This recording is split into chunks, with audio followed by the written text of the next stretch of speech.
Let's bring in NBC News senior political editor Mark Murray. Donna Edwards is back with me. Okay, Mark, what are the key races on your radar?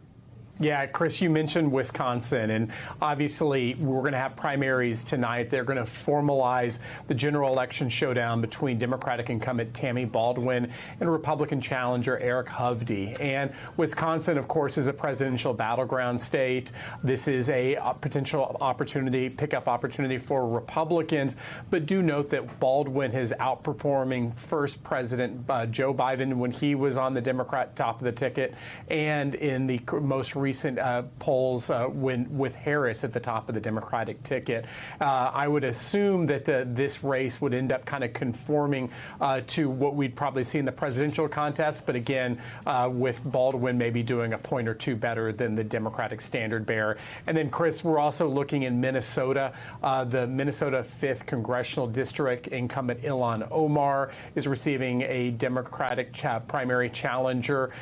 She has the cash advantage, which wasn't the case in those primaries with those other squad members who went down to defeat Jamal Bowman in New York and Cori Bush in Missouri. And so we're going to wait to see on that race. But those are the two ones that I've been watching. Okay, so Donna, out of 435 House seats, we just talked about one of them. The Cook Political Report says only 22 are really toss-ups. In the Senate, it's only 4. How brutal and expensive is this fall going to be? Well, chalk that up to redistricting. Look, I think that it's going to be, a really expensive campaign. You can already see that both Republicans and Democrats, although Democrats have been really vastly outraising their Republican committee counterparts, and it narrows down to those districts. You get a handful of them in California, a handful in New York, and then others splattered across the country, including in Minnesota and Wisconsin. So this is going to be a campaign that comes down to the wire, and it's going to mean, I think, who has the operations on the ground, talking with voters on the ground, is what's going to make a difference in all of these congressional races. Then there's something else you mentioned when we were talking about Florida just a few minutes ago, and that is the abortion initiatives in Arizona, battleground state. An abortion rights initiative will be on the November ballot after organizers shattered the record for the number of signatures gathered for any initiative ever in that state. We just got confirmation of something we've been looking at. The Missouri Secretary of State's office is announcing that the abortion ballot initiative has now met the sufficient number of requirements to be placed on the November 5th ballot there. So abortion rights on the ballot this fall now in 8 states and underway to try to get them on in 3 states. What do you think that's going to mean for Democrats in those places? Well, look, I think it's going to be a huge boost to turnout, in particular in places like Florida and Arizona. It's going to drive the conversation. I mean, we heard the former president say just last week that he didn't think abortion was going to be a big factor in this election. Well, he's living in dreamland, because it is in a number of these states, and in key states where Democrats need to both win Senate seats or House seats, where it's going to make a difference. And so, it may not be the singular issue that voters are going to vote on, but it really, I think it speaks to that freedom frame that Kamala Harris is painting for the Democrats' campaign. And it's going to make a huge difference, I think, in turnout in some of these states. Mark, since this is just breaking, I want to read again what this information is from the Secretary of State's office in Missouri. It is a ballot initiative that says, do you want the Missouri Constitution to? And the top 2 things it says is establish a right to make decisions about reproductive health care, including abortion and contraceptives, with any governmental interference of that right presumed invalid, and remove Missouri's ban on abortion.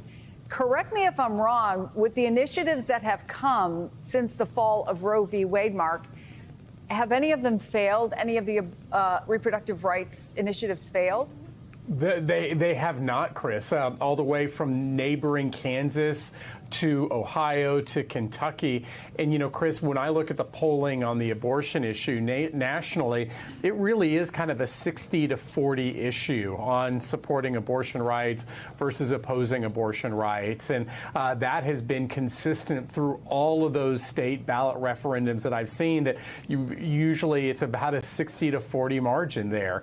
Now, it is important to note that sometimes when people are voting in the 60% margin to enshrine or support abortion rights, that's actually coming from some Republicans who would actually vote for Donald Trump in a presidential election, who will vote for Republicans up and down the ballot. But I think that Donna is exactly right, that overall, besides that 60-40 margin, what you're talking about is the energy and the enthusiasm in getting more people to the polls. Meantime, Donna, let me ask you about Tim Walz. He's only been, it seems crazy, but he's only been Kamala Harris's running mate for a week. He'll be making his first solo remarks in Los Angeles a little later on today. It's the beginning of a 3-day campaign and fundraising blitz. That fundraising will add to a stash that, at least in the beginning of August, totaled $377 million on hand, including, I think it was $2 million for those camo hats for Walz. The DNC is also spending money launching a paid ad and billboard blitz in battleground states. The question is, what do Democrats need to do with their media strategy, Donna, to build and keep the campaign's momentum? Well, I guess my view is that it can't just be a media strategy, that there has to be media, but you've got to combine that with reaching out and touching voters on the ground, you know, getting to them at their doors, investing in a turnout operation. I mean, you can already see that with the Harris-Walz campaign and the number of campaign offices that they have opened up across the battleground states, the number of volunteers. Well, you got to have people on the ground who are coordinating those volunteers. And so I don't think the media can stand on its own, but it can certainly augment a really successful ground game. And you know what? They've got money to do both of those things. Mark Murray, former Congresswoman Donna Edwards, I thank you both very much.